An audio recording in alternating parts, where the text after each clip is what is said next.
जय श्री कृष्ण मित्रों। मैं पंडित रमेश चंद पटेरिया, इंजीनियर एवं एस्ट्रोलॉजर, आपका अपनी यूट्यूब चैनल पर हार्दिक स्वागत और अभिनंदन करता हूं। मित्रों, हमने पिछले दिनों काल सर्प दोष पर एक वीडियो जारी किया था, जिसमें हमने बताया था कि ज्योतिष शास्त्रों में काल सर्प योग या दोष का कहीं पर भी उल्लेख नहीं मिलता है।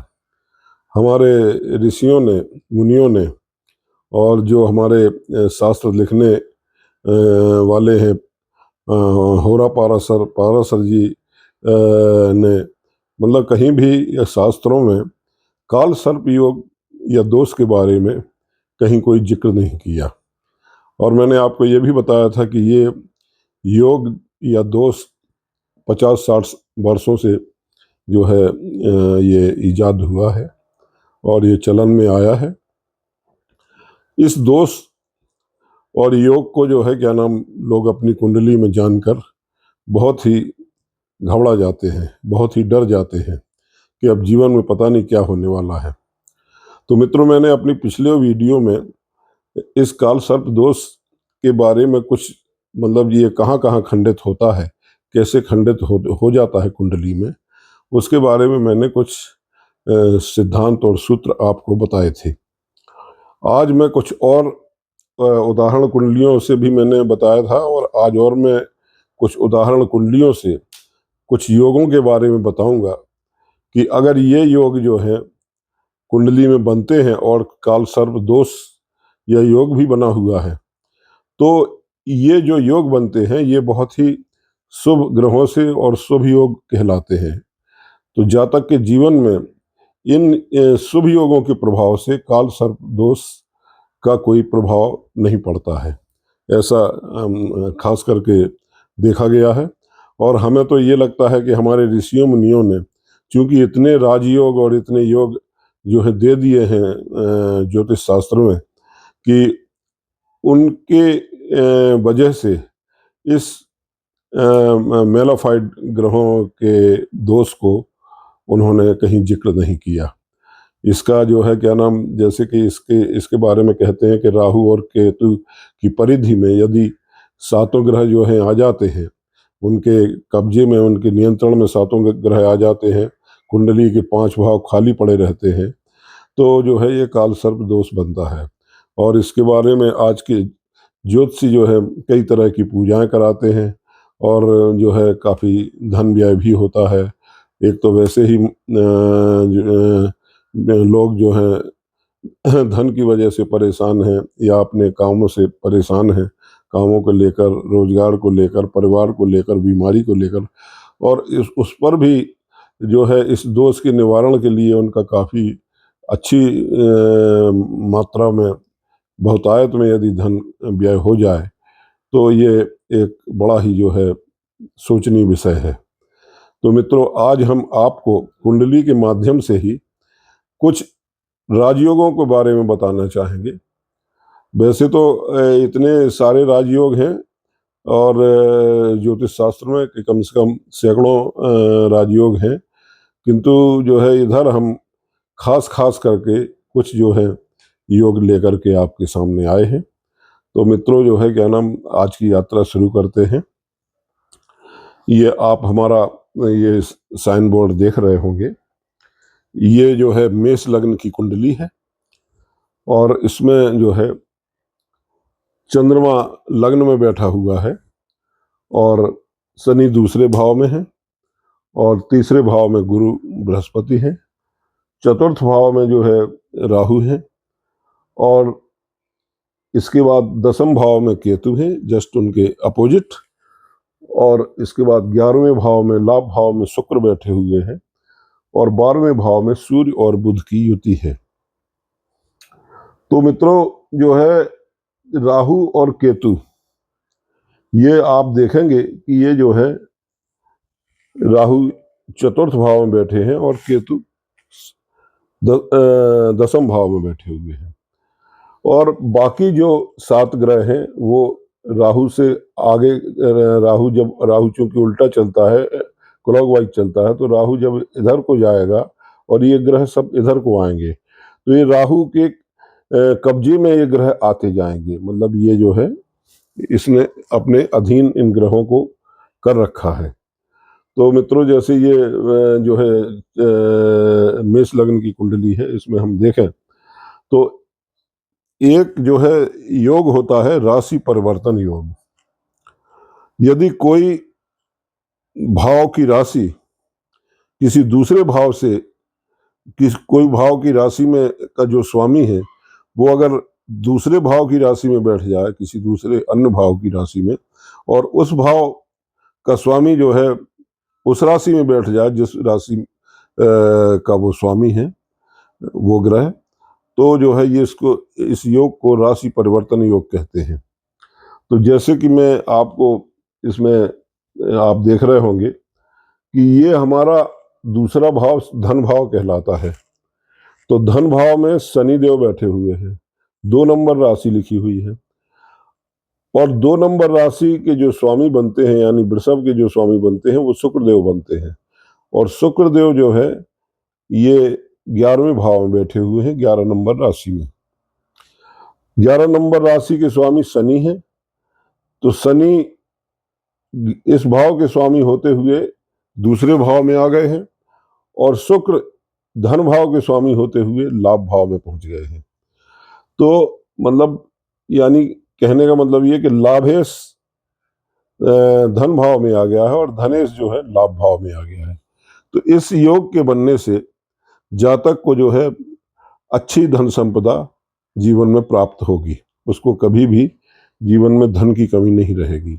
और ये योग जब कुंडली में बन गया है तो इससे ये काल सर्प दोष जो बन रहा है ये खंडित हो गया, क्योंकि ये बहुत बड़ा योग है। इसके बाद जो है क्या नाम, मैं दूसरे योग के बारे में बात करूंगा। चतुर्ग्रही और पंचग्रही योग होते हैं।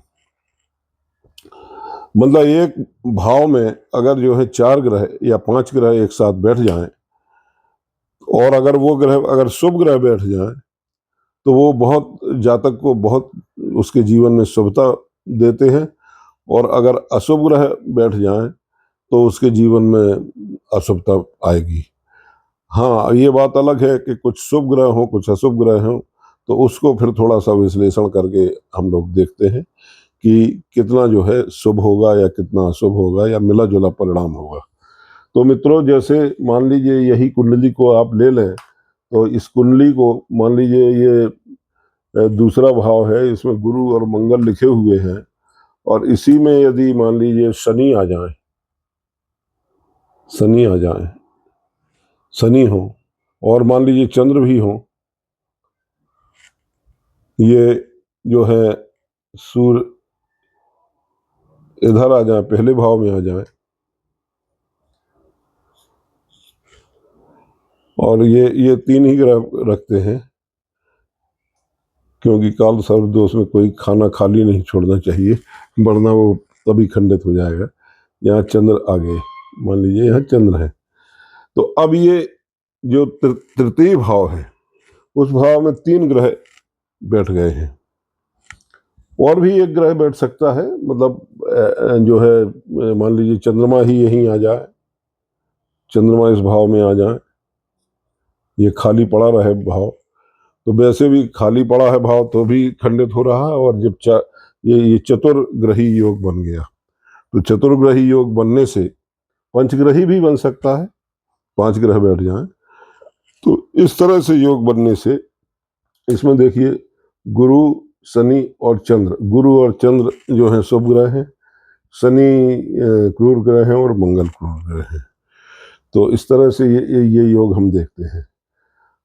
इसी के बाद अब तीसरा जो है योग देखेंगे हम कि लग्न, यदि किसी जातक की कुंडली की लग्न कुंडली वर्गोत्तम यदि है, वर्गोत्तम का मतलब होता है कि जो उसकी लग्न जन्म लग्न कुंडली है। जब हम षोडश वर्ग कुंडलियां बनाते हैं, 16 प्रकार की कुंडलियां, तो उसमें एक नवांश कुंडली होती है। तो जो लग्न में जो राशि लिखी हुई है, वही राशि यदि नवांश कुंडली में लिखी हुई है, तो ये जो है ये कुंडली बहुत मजबूत कहलाएगी, और ये जातक को कि जीवन में बहुत अच्छे अच्छे परिणाम जो है सुफल देगी ये जन्म कुंडली। तो इस तरह से जो है ये उसके बावजूद अगर यदि राहु केतु बैठे हुए हैं तब फिर ये राहु केतु का काल सर्प दोष यहाँ पर लागू नहीं होगा। मित्रों, अब हम देखेंगे कि यदि कुंडली में 3 या 4 ग्रह दिग्बली हो जाते हैं तो फिर जो है क्या नाम ये काल सर्प दोष का प्रभाव नहीं होता है और वो कुंडली बहुत अच्छी मानी जाती है। जैसे मान लीजिए यहाँ पर मैं आपको उदाहरण के तौर पे बताऊं कि ग्रहों को दिग्बल कैसे प्राप्त होता है, यानी दिशा बल कैसे प्राप्त होता है। लग्न में यदि मान लीजिए गुरु और बुध बैठे हो, गुरु और बुध लग्न में दिशा बल प्राप्त कर लेते हैं और यहाँ पर मान लीजिए शुक्र हो और शुक्र यहाँ कोई और ग्रह हो, मान लीजिए गुरु यहाँ है और शनि यहाँ है और मंगल यहाँ है, इस तरह से। तो ये चूंकि काल सर्प दोष तो दिखाई दे रहा है, लेकिन इसमें क्या हुआ है कि इसमें जो है गुरु और बुध ये 2 ग्रह जो है लग्न में बैठ करके दिग्बल प्राप्त कर रहे हैं, दिशा बल इनको प्राप्त हो रहा है। और इसी तरह से शुक्र चतुर्थ भाव में दिग्बली होते हैं, तो चतुर्थ भाव में शुक्र ने जो है दिशा बल प्राप्त कर लिया। इस तरह से 3 शुभ ग्रहों ने दिग्बल प्राप्त किया है। तो ये राहु और केतु का जो काल सर्प दोष है यहाँ पर प्रभावी नहीं होगा। इसी तरह से मित्रों और जो है क्या नाम देखते हैं कि अगर कुंडली में 3 या 4 ग्रह जो है उच्च राशि में हो अपनी, तो जो है वो कुंडली बहुत मजबूत मानी जाती है और उसमें इस काल सर्प दोष का कोई प्रभाव नहीं पड़ता। मान लीजिए यहाँ पर चंद्रमा है और यहाँ मान लीजिए शनि विराज गए, नहीं यहाँ सूर्य विराज गए और इस भाव में मान लीजिए मंगल भी विराज गए, मंगल विराज गए यहाँ पर, यहाँ चंद्र नहीं, यहाँ पर मान लीजिए गुरु विराज गए, गुरु यहाँ बैठ गए और मंगल यहाँ बैठ गए और सूर्य यहाँ बैठ गए और बाकी जो ग्रह बचे तो अब चंद्र मान लीजिए यहीं पर है और शनि को हम ले नहीं गए कहीं, शनि यहीं है, बुध को कहीं नहीं ले गए हैं, यहाँ पर शुक्र आ गया गुरु की जगह। किसी कुंडली में कुछ भी संयोजन हो सकता है। तो इसमें ये गुरु जो है मकर राशि में उच्च के होते हैं, तो यहाँ गुरु उच्च के हो गए और इस राशि में लग्न में यहाँ पर सूर्य जो है 1 नंबर राशि में मेष राशि में उच्च के होते हैं, तो यहाँ ये उच्च के हो गए और मंगल जो है 10 नंबर राशि में उच्च के होते हैं, तो यहाँ मंगल उच्च के हो गए। तो इस तरह से इस कुंडली में 3 ग्रह जो हैं उच्च के हो गए हैं, यानी लग्न में सूर्य बैठे हुए हैं। ये सूर्य इस लग्न के कारक ग्रह भी माने जाते हैं। तो जो है सूर्य इसमें 3 ग्रह जो है उच्च राशि में हो गए। भले ही राहु केतु भी बैठे हुए हैं चौथे घर में गुरु के साथ राहु केतु, तो कहा जाएगा कि बहुत से ज्योतिषी लोग कह देंगे कि गुरु और राहु के बैठने से गुरु चंडाल दोष बन गया, लेकिन यहाँ पर डिग्रियां देखनी पड़ती हैं कि कितनी डिग्री पर गुरु है और कितनी डिग्री पर राहु है। तो उससे जो है क्या नाम ये सीधे ग्रह को देख कर, ग्रहों के को बैठा देख करके हम नहीं कह सकते हैं कि गुरु और राहु बैठे हैं तो यहाँ पर गुरु चंडाल दोष बन रहा है। यदि गुरु की डिग्री गुरु अच्छी डिग्री पे है, अच्छे अंशों पे हैं बैठे हुए हैं, तो और राहु कम अंशों पे आया है, तो जो है ये योग वो योग भी नहीं लगेगा, और वैसे तो ये काल सर्पदोष यहाँ पर समाप्त हो रहा है। इसी तरह से मित्रों और हम आगे देखेंगे कि एक वासी योग होता है। वासी योग क्या होता है कि सूर्य के अगले भाव में, सूर्य अगले या पिछले भाव में, मतलब राहु केतु और चंद्रमा को छोड़कर अगर कोई ग्रह बैठ जाता है किसी एक में, जैसे सूर्य मान लीजिए यहाँ बैठे हुए हैं, तो पिछला घर ये हुआ बुध, वो अगला घर शुक्र हुआ। तो इसी कुंडली को देख लें तो इसमें वासी योग बन रहा है और अच्छे से बन रहा है, क्योंकि बुध जो है शुभ ग्रह है, ये सूर्य से पिछले घर में बैठे हुए हैं और शनि जो है अगले घर में बैठे हुए हैं। तो यहाँ पर जो है ये वासी योग का निर्माण हो रहा है। तो यहाँ भी जो है ये राहु केतु जो है काल सर्प दोष का प्रभाव नहीं दे पाएंगे, क्योंकि इस वासी योग में जातक जो है बहुत ही धन संपदा प्राप्त करता है और बहुत तरक्की करता है। तो इस तरह से हम लोग मित्रों देखते हैं, मतलब ये अच्छा फल जो है मिलता है। इसी तरह से अब नेक्स्ट हम देखेंगे कि गज केसरी योग। गज केसरी योग जो है कुंडली में तब बनता है जब गुरु और चंद्रमा किसी एक भाव में एक साथ बैठे हों, केंद्र में या त्रिकोण में बैठे हों, तो ये योग बनता है गज केसरी योग। गज केसरी योग में व्यक्ति जो है बहुत ही धनवान और समृद्धशाली होता है। इसके अलावा सुखी रहता है, सुखी जीवन जीता है, और जो है उसकी जीवन बहुत ही अच्छा होता है, सफल होता है जीवन में।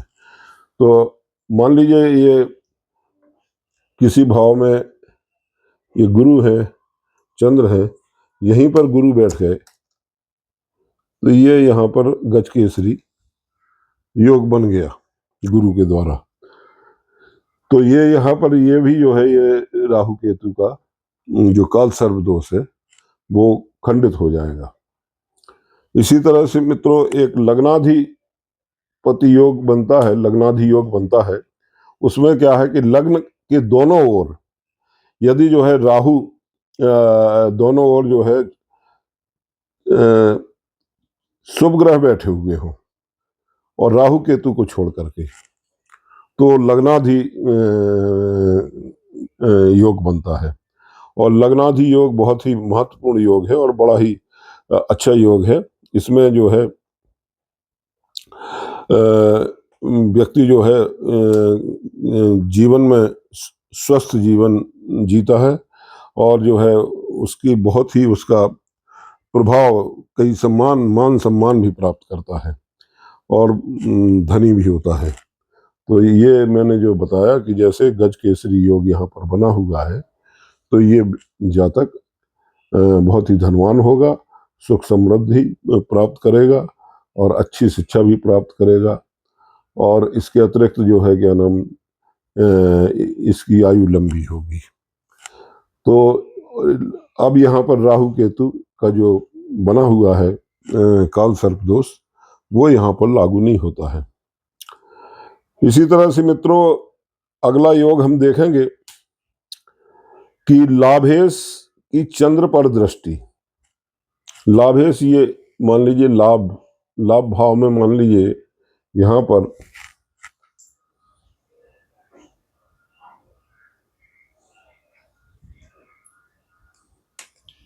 यहाँ गुरु आगे बैठ जाए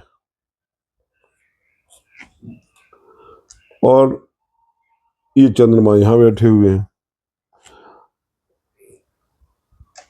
नहीं गुरु यहाँ बैठ जाए, कहीं भी बैठ जाए, मान लीजिए गुरु यहाँ बैठे हैं और चंद्रमा यहाँ बैठे हैं, चंद्रमा गुरु से ये नहीं आएगा, गुरु, हाँ मान लीजिए गुरु यहाँ बैठे हैं और चंद्रमा यहाँ बैठे हैं इस भाव में, तो गुरु की 7वीं दृष्टि जो है चंद्रमा पर जा रही है। और गुरु क्या है, यहाँ पर राशि मान लीजिए गुरु की लिखी हो 9 नंबर राशि लिखी हो, ये 10 नंबर हो जाएगा, फिर ये 11 हो जाएगी राशि, ये 12 हो जाएगी, ये 1 हो जाएगी, यहाँ 2 हो जाएगी, यहाँ 3 हो जाएगी, यहाँ 4 नंबर राशि आएगी, यहाँ 5 नंबर राशि आएगी, और ये 6 नंबर राशि आएगी, और ये 7 नंबर राशि आएगी।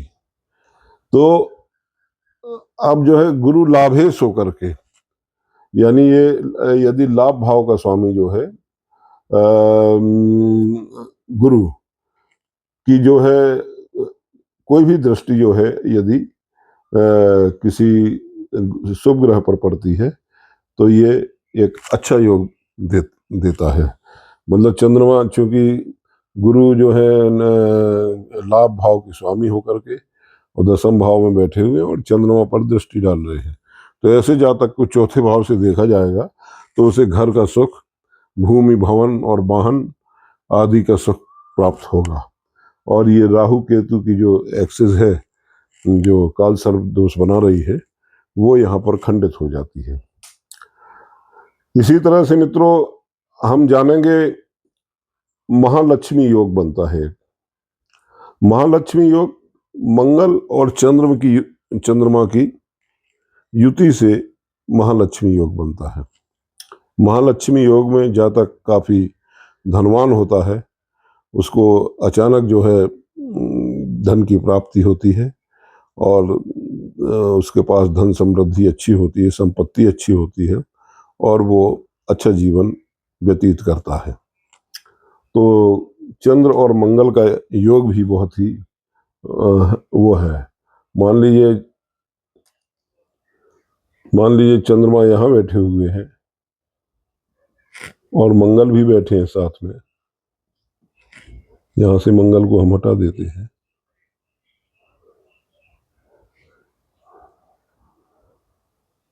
ये गुरु, तो ये चंद्र मंगल योग 3य भाव में बन गया। तो ये चंद्र मंगल योग जो है व्यक्ति को बहुत ही जो है धनवान बनाएगा। इसके बाद मित्रों और देखते हैं आगे, मतलब ये जो चंद्र मंगल का जो योग बना, ये बहुत ही अच्छा महालक्ष्मी योग कहलाता है। इसके अलावा नेक्स्ट जो है एक और बड़ा राजयोग होता है जिसको महाभाग्य योग कहते हैं। महाभाग्य योग के बारे में पहले मैं आपको एक्सप्लेन कर दूं कि यदि किसी पुरुष का जन्म दिन में हुआ है और उसकी जो चंद्र राशि है वो विषम है और उसकी लग्न में जो राशि लिखी हुई है वो भी विषम संख्या है और सूर्य जहां बैठे हुए हैं वो भाव में भी विषम राशि लिखी हुई है, तो ऐसा व्यक्ति जो है महाभाग्य लेके आता है, बड़ा महाभाग्यशाली होता है। शर्त उसमें यही है कि ये जो है उसमें विषम राशियां होना चाहिए, चंद्र लग्न की, आपकी जन्म लग्न की और सूर्य लग्न की, और उस जातक का जन्म जो है दिन में हुआ होना चाहिए। तो ये उसके साथ ये बड़े मुश्किल से लाखों की कुंडली में, हजारों की कुंडली ढूंढने में, खंगालने में ये महाभाग्य योग जो है मिलता है।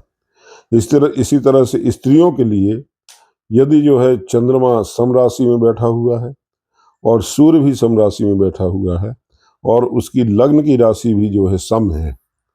सम राशि कौन सी हुई? 2, 4, 6, 8, 10 और 12, मतलब वृषभ, कर्क, कन्या, वृश्चिक और मकर और मीन, ये सम राशियां हुई। और विषम राशियां कौन सी हैं? 1, 3, 5, 7, 9, 11, 6 राशियां विषम है और 6 राशियां सम है। तो स्त्रियों के लिए ये महाभाग्य योग बनेगा, तब बनेगा जब उनका चंद्रमा जो है, चंद्र लग्न है, वो सम राशि की हो, और उनकी सूर्य लग्न भी जो है सम राशि, यानी सूर्य भी सम राशि में बैठे हो, और जो लग्न कुंडली में लग्न भाव है उसमें भी सम राशि लिखी हुई हो, और उस जातिका का जन्म जो है रात्रि में हुआ हो, और रात्रि में हुआ हो, और इसके अलावा शुक्ल पक्ष में हुआ हो, तब जो है स्त्री को ये महाभाग्यशाली योग प्राप्त होता है, और वो बहुत ही भाग्यवान होगी। जीवन में सुख समृद्धि, और उसको कोई भी किसी तरह के भी कष्ट नहीं होंगे। ऐसे जातक धार्मिक भी होते हैं, बड़ों का सम्मान करने वाले भी होते हैं, अच्छी शिक्षा प्राप्त करते हैं, और उच्च पद पर पहुंचते हैं ये, या फिर ये अगर राजनीति में है तो ये कम से कम मंत्री स्तर पर पहुंचते हैं ये, और या फिर वो ब्यूरोक्रेट्स हैं तो बड़े उच्च पद पर पहुंचते हैं। तो ये महाभाग्य योग मैंने आपको जो बताया। तो अब मान लीजिए किसी जातक की राशि मान लीजिए चंद्रमा यहाँ बैठा हुआ है, सूर्य यहाँ बैठा हुआ है, इसी कुंडली को देख लें तो इसमें देखिए चंद्रमा जो है वो 1 नंबर राशि यानी विषम राशि हुई, और सूर्य जो है 11 नंबर राशि यानी विषम राशि में बैठे हुए हैं, और यही ये लग्न भाव भी कहलाता है, लग्न भी ये होता है लग्न कुंडली का। तो लग्न की भी राशि विषम हो गई।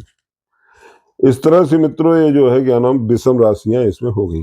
अब इस जातक का मान लीजिए, इस जातक का जन्म जो है क्या नाम 19 फरवरी 1962 का है, और ये रात्रि को 2 बजे हुआ है ये पैदा, 2 AM। तो ये नहीं, ये जो है दिन में पैदा हुआ है, 2 PM दिन में, दोपहर बाद। तो ये जो है इसका दिन का जन्म हो गया, और इसकी सूर्य राशि भी जो है सूर्य लग्न भी विषम में हो गई, और चंद्र लग्न भी विषम की हो गई, और लग्न कुंडली भी विषम राशि में लग्न हो गई, और ये रात्रि का इसका जन्म है। तो ये महाभाग्यशाली होगा ऐसा जातक। तो आप लोग इन कुंडलियों में आप लोग एक्चुअली ये जो हम ये चीजें जो बता रहे हैं, ये जो ज्योतिष लोग पढ़ते हैं या ज्योतिष सीख रहे हैं या कर रहे हैं, उनके लिए ज्यादा लाभकारी है। अब ऐसे तो हम बहुत सरल भाषा में बताते हैं, आप लोग अपने घर की परिवार की कुंडलियों में ये चीजें ढूंढ सकते हैं। और मैं इसीलिए बताता हूं ताकि आप कहीं ठगी के शिकार ना हो सके। तो ऐसा व्यक्ति देखिए महाभाग्य योग बन गया, और राहु और केतु के काल सर्प दोष यहाँ कुछ भी नहीं कर पाएगा, और वो खंडित माना जाएगा। अब मित्रों हम और आगे देखते हैं जो है विपरीत राजयोग। विपरीत राजयोग क्या होता है? चलिए यहीं राहु बैठे रहे, ये इसी कुंडली को देख लेते हैं, लग्न हो गई है।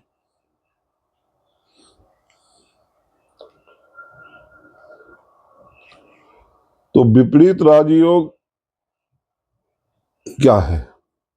इस कुंडली को अब थोड़ा सा मैं पलट देता हूं। ये काल सर्प दोष जो है की जो कुंडली है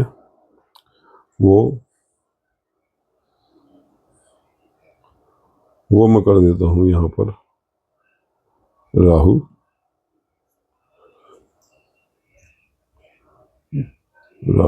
हाँ, यहाँ राहु है और यहाँ केतु है। ठीक, अब यहाँ बुध है, और बाकी ग्रह जो है यहाँ पर सूर्य है, मान लीजिए यहाँ मंगल है, यहाँ शुक्र है, यहाँ गुरु है, हो गए 7 है, सूर्य चंद्र, हाँ चंद्र मान लीजिए, चंद्र यहाँ पर हो गए, मान लीजिए चंद्र यहाँ हो गए। ठीक है, तो 1 2 3 4 5 6 एक ग्रह और रह गए हैं, सूर्य राहु केतु, दो सूर्य चंद्र मंगल बुध गुरु शुक्र शनि। शनि, चलिए शनि भी यहाँ बैठ गए। तो अब इस कुंडली में हम देख रहे हैं कि ये राहु जो है 11वें भाव में बैठे हुए हैं, ये एक्सिस बदल गई, और केतु पंचम भाव में बैठे हुए हैं 3 नंबर राशि में। तो नीच भंग राजयोग क्या है कि जब कोई ग्रह है, एक मिनट, नीच भंग राजयोग का चलिए उसी तरह से कर लेते हैं जैसे था, ये उसी कुंडली से समझ में आ जाएगा। इसमें राहु केतु की वही एक्सेस रखते हैं, राहु यहाँ और केतु यहाँ, और यहाँ पर शुक्र बैठे हुए हैं और बुध बैठे हुए हैं, और यहाँ पर मंगल बैठे हुए हैं, सूर्य मंगल, और ये सूर्य चंद्र यहाँ बैठे हुए हैं। चंद्र को हम यहाँ बिठा देते हैं, चंद्र यहाँ बैठे हैं, सूर्य चंद्र मंगल बुध शुक्र शनि इधर आ गए, शनि 3 3 6, एक ग्रह और बचा, सूर्य चंद्र मंगल बुध शुक्र शनि, और गुरु कहाँ गए, चलिए गुरु को लग्न में बिठा देते हैं। हाँ, तो मित्रों अब क्या है कि ये ग्रहों की स्थिति है। राहु केतु की एक्सिस वही है कि राहु 4थे भाव में है और केतु 10वें भाव में है। मंगल लग्न में गुरु और सूर्य बैठे हुए हैं, दूसरे भाव में 12 नंबर राशि लिखी है, शुक्र और बुध बैठे हुए हैं, और मंगल जो है तृतीय भाव में बैठे हुए हैं, और यहाँ पर चंद्र जो है लाभ भाव में है और शनि 12वें भाव में है। तो ये जो योग है नीच भंग राज योग, यदि कोई ग्रह किसी भाव में नीच राशि में है और उसी भाव में कोई ग्रह उच्च राशि का आकर के बैठ गया, तो जो है उस ग्रह का नीच भंग हो जाता है। शुक्र जो है मीन राशि में उच्च के होते हैं, और बुध जो है मीन राशि में नीच के होते हैं। तो ये जो है द्वितीय भाव जो धन भाव है, धन भाव में शुक्र जो है उच्च राशि में के हो गए हैं, 12 नंबर राशि मीन राशि में, और बुध यहां पर आकर बैठ गए, तो ये जो है नीच राशि में हो गए। तो यहां पर शुक्र का जो है बुध का नीच भंग हो गया, भले ही नीच राशि में बैठे हुए हैं वो, लेकिन इनका नीच भंग हो गया। अब ये उच्च के हो गए, ये इनका नीच भंग हो गया। तो बुध क्या है, व्यवसाय के कारक है, शुक्र क्या है, धन के कारक है, और ये धन भाव में बैठे हुए हैं।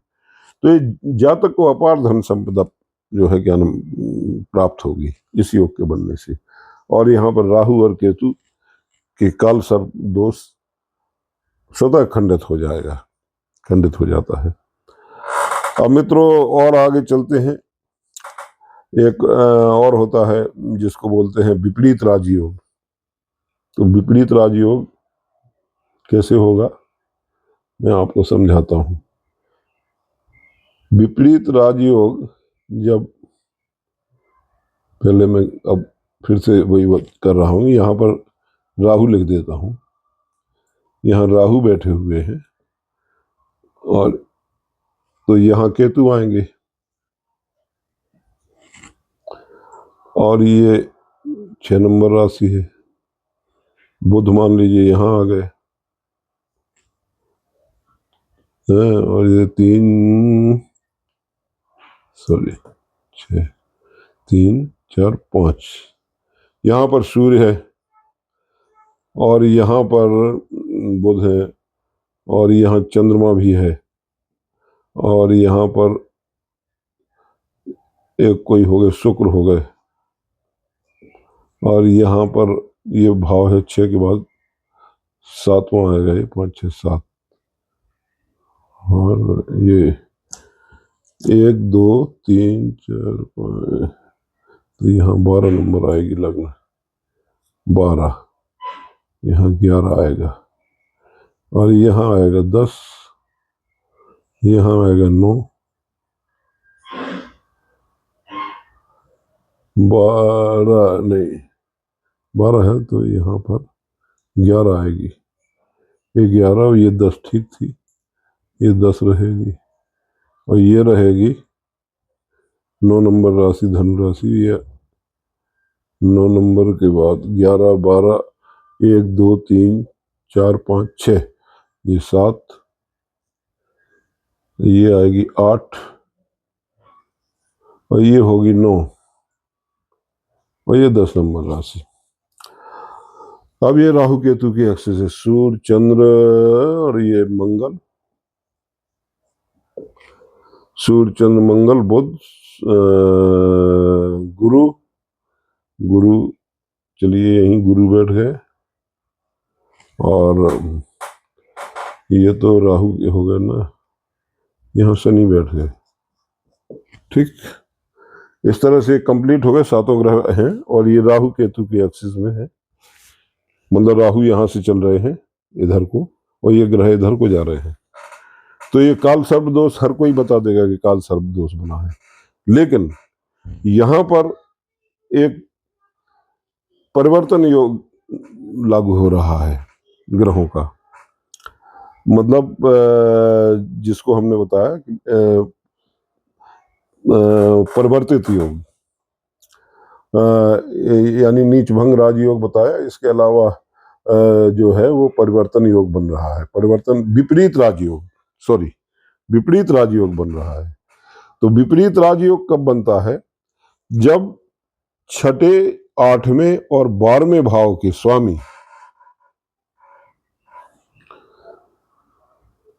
इन्हीं भाव में आकर के कोई भी एक बैठ जाए, तो जो है ये विपरीत राजयोग बन जाता है।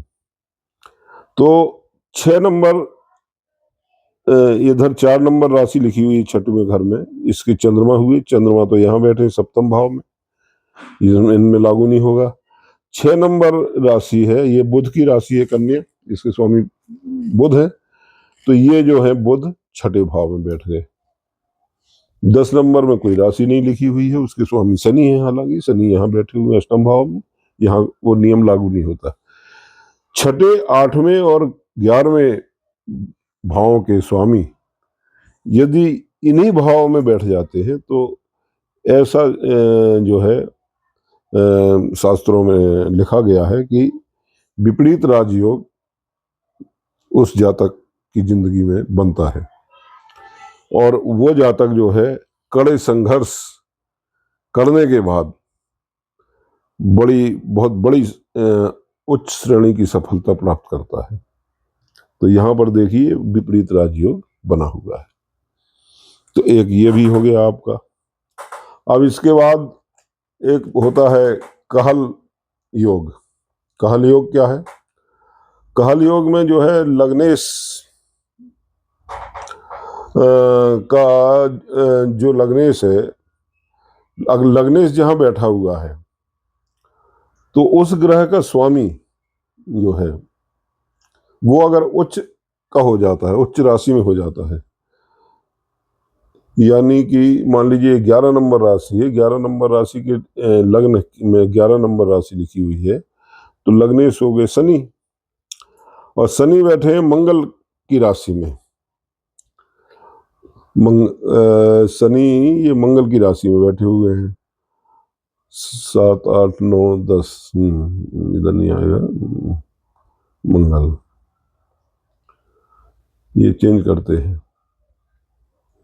यहाँ 4 नंबर मकर, कर्क लग्न की कुंडली बनाते हैं, 4 5 6, ये 7, ये 8,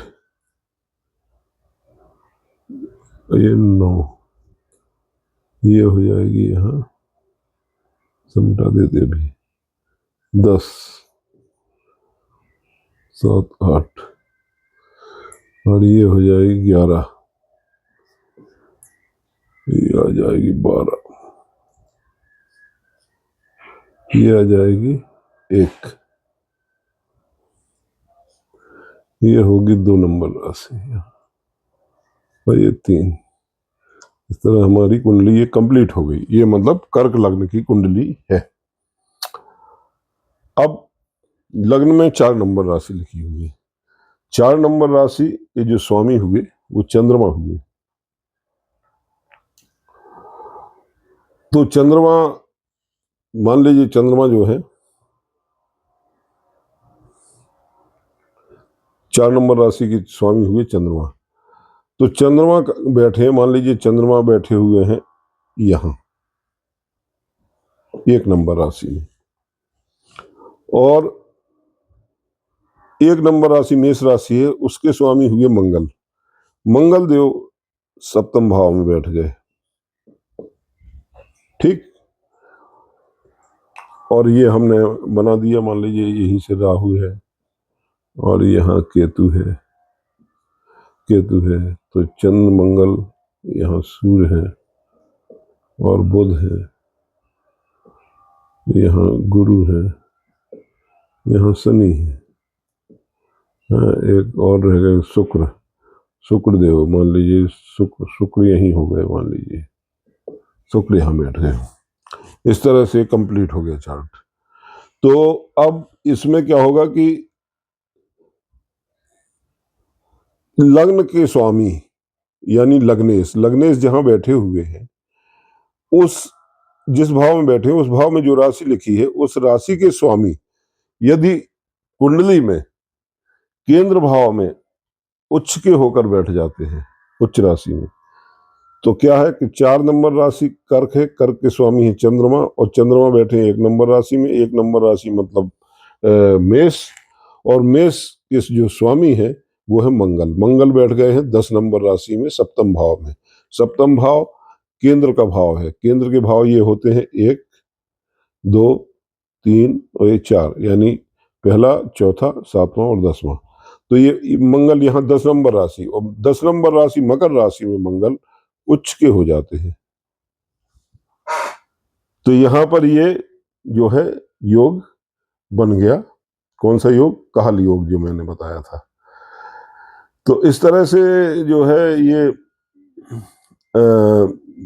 बनता है ये योग, और ये योग बनने से जातक बहुत समृद्धशाली होगा, स्वस्थ होगा, उसको बहुत से जो है बड़ी उच्च पद प्राप्त करेगा। तो इस तरह के ये योग हैं मित्रों, है कि नहीं। इसी तरह से एक योग बनता है परिजात योग। परिजात योग में भी मतलब उसमें भी वही है, यही फार्मूला है। मतलब उसमें थोड़ा एक छूट ये है कि लग्नेश जहाँ पर लग्नेश जहाँ पर बैठा हुआ है परिजात योग में, तो लग्नेश यदि स्वराशि में है और या उच्च राशि में बैठा है, केंद्र भाव में बैठा हुआ है, तो वो परिजात योग बनेगा। मान लीजिए ये 4 नंबर राशि है। 4 नंबर राशि के जो स्वामी हुए लग्नेश हुए चंद्रमा। ठीक,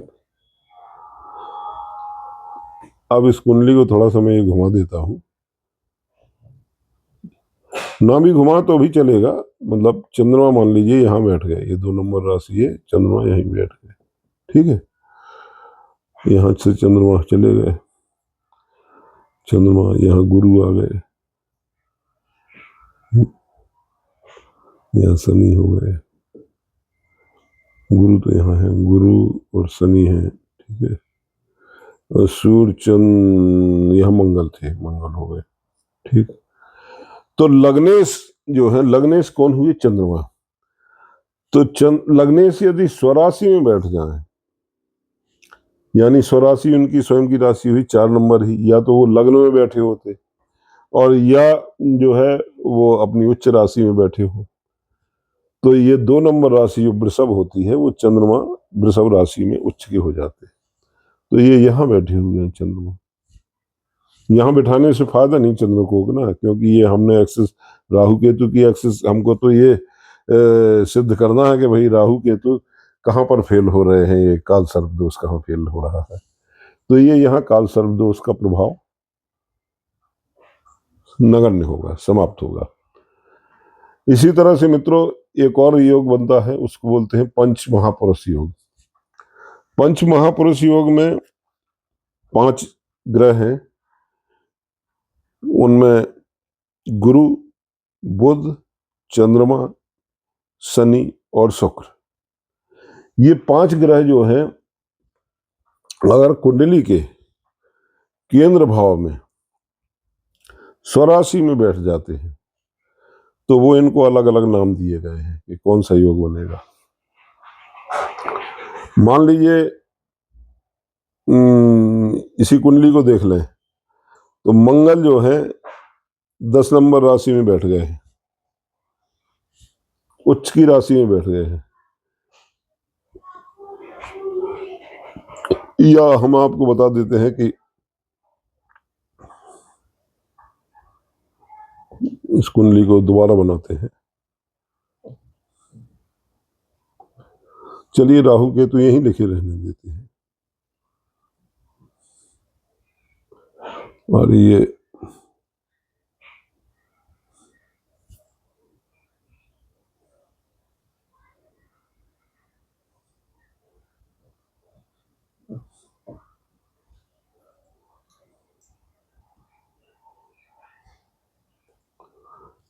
चलिए ये 4 नंबर ही थी, ये 5 थी, ये 6 थी, ये 7 थी, ये 8 था, ये 9 था, ये 10 था, और ये 11 था, और ये 12 था, और ये 1 था, 2। ठीक। अब इस पंच महापुरुष योग में यदि केंद्र का स्वामी केंद्र में बैठ जाए, यहाँ पर शनि बैठे हैं मान लीजिए, यहाँ बुध बैठे हुए हैं, यहाँ शुक्र बैठे हुए हैं, और चंद्रमा बैठे हुए हैं, यहाँ सूर्य बैठे हुए हैं, और यहाँ मंगल बैठे हुए हैं। ठीक, यहाँ से चंद्रमा को हटा देते हैं। तो अब शनि जो है केंद्र के 7वें भाव में बैठ गए हैं और 10 नंबर राशि में बैठे हैं। 10 नंबर राशि मकर होती है, मकर राशि के स्वामी शनि ही है, यानी ये अपनी स्वराशि में बैठ गए हैं। तो इन्होंने यहाँ पर सस पंच महापुरुष योग बना दिया है, और ये पंच महापुरुष योग इतना बलवान होता है कि ये व्यक्ति को बहुत ऊंचाइयों तक ले जाता है। यानी या तो वो उच्च पद पर IAS या IRS, इंडियन रेवेन्यू सर्विसेज, या Indian foreign IFS, Indian foreign services में जाकर के अधिकारी होगा, और या ये किसी जातक अपनी स्टेट में राजनीति में भी हो सकता है, और या ये शनि चूंकि दंडाधिकारी भी है तो ये हाई कोर्ट या सुप्रीम कोर्ट का ये जज भी हो सकता है, ऐसा जातक। तो इस तरह के ये योग हमने आपको बताए। अब एक योग है, 20वां योग में बता रहा हूं आपको, सुनफा योग बोलते हैं। मतलब चंद्र के दोनों ओर ग्रह जो है हो, राहु केतु को छोड़कर, राहु केतु ना हो, चंद्रमा जहां बैठा है, मान लीजिए चंद्रमा यहीं बैठा है, तो दोनों तरफ ग्रह है। ये ग्रह अगर शुभ ग्रह हो, मान लीजिए यहाँ शुक्र है और यहाँ जो है गुरु है, और शनि कहीं मान लीजिए यहाँ बैठ गए, तो ये दोनों ओर ग्रह बैठे हुए हैं चंद्र के। सूर्य को भी यहाँ से हटा देते हैं, सूर्य यहाँ लगा देते हैं, सूर्य यहाँ है और शनि यहाँ है, और यहाँ मंगल भी है मान लीजिए, या मंगल, हाँ ठीक है यहाँ। तो अब ये क्या है, ये जो है जाकर के हमने जो अभी बताया था आपको, ये सुनफा योग बन गया। क्यों? क्योंकि चंद्रमा यहाँ बैठे हैं 8वें भाव में, तो 9वें भाव में गुरु बैठे हुए हैं और अपनी स्वराशि में भी बैठे हुए हैं, और शुक्र जो है सप्तम भाव में बैठे हुए हैं। तो ये सुनफा योग, ये सुनफा योग भी व्यक्ति को जो है क्या नाम बहुत ऊंचाइयों पर ले जाता है। उनको जो है क्या नाम धन सम्मान और संपन्नता देता है और निरोगी काया होती है वैसे व्यक्ति की। तो इस तरह से जो है ये हमने आपको 20 राजयोग करीब बताए, ऐसे सैकड़ों राजयोग कुंडली में है मित्रों। और इनसे जो है तो आप लोग जो है जब भी अगर आपको काल सर्प दोष बताया जाए या आपको समझ में आए कि राहु केतु बैठे हुए हैं और उनके बीच में ग्रह फंसे हुए हैं और आगे के राहु के आगे के 5 जो घर हैं भाव है कुंडली के वो खाली हैं, तो फिर आपको जो है क्या नाम अपनी इस कुंडली को किसी विद्वान ज्योतिषी को जरूर दिखाना चाहिए। क्योंकि हो अगर उसमें निश्चित रूप से कोई ना कोई योग जरूर मिल जाएगा, और वो योग मिलेगा तो ये इसका काल सर्प दोष जो है भंग हो जाएगा। लेकिन एक बात का और भी ध्यान रखना है, क्योंकि ये राहु और केतु है, राहु कलयुग के राजा हैं और ये एक ही बॉडी के 2 पार्ट हैं। तो ये जो है योग हो या दोष हो काल सर्प, ये जब जो है जिस एक्सिस में बैठते हैं और उस एक्सिस के अंदर आपके सारे ग्रह आ गए हैं, बैठ गए हैं, तो निश्चित रूप से भले ही आपका राजयोग निकल आए और आपको इसका काल सर्प दोष खंडित हो रहा हो, भंग हो रहा हो, लेकिन फिर भी आपके जीवन में आपको कुछ ना कुछ किसी एक चीज की कमी जरूर जो है महसूस होती रहेगी। या हो सकता है आप थोड़ा भ्रम, आपके अंदर भ्रमात्मक स्थिति हो, या आप जो है क्या नाम निर्णय क्षमता आपकी कमजोर हो गई हो। तो इसलिए जो है इनका उपाय भी जरूरी है। मैं अगली जो वीडियो है उसमें आपको इस काल सर्प दोष के उपाय के बारे में बताऊंगा, और काल सर्प दोष पूरे 12 भावों में 12 नागों के नाम से किस तरह से बनते हैं वो भी मैं अगले वीडियो में बताऊंगा। अगर मेरा वीडियो आपको पसंद आया हो तो मित्रों सब्सक्राइब जरूर करें और शेयर जरूर करें। सब्सक्राइब करने से आपको हमारे वीडियो जब भी जारी होते हैं तो आपको तत्काल उस पर सूचना आ जाती है, और शेयर जरूर किया करें। तो आज इतना ही। जय श्री राम, नमस्कार।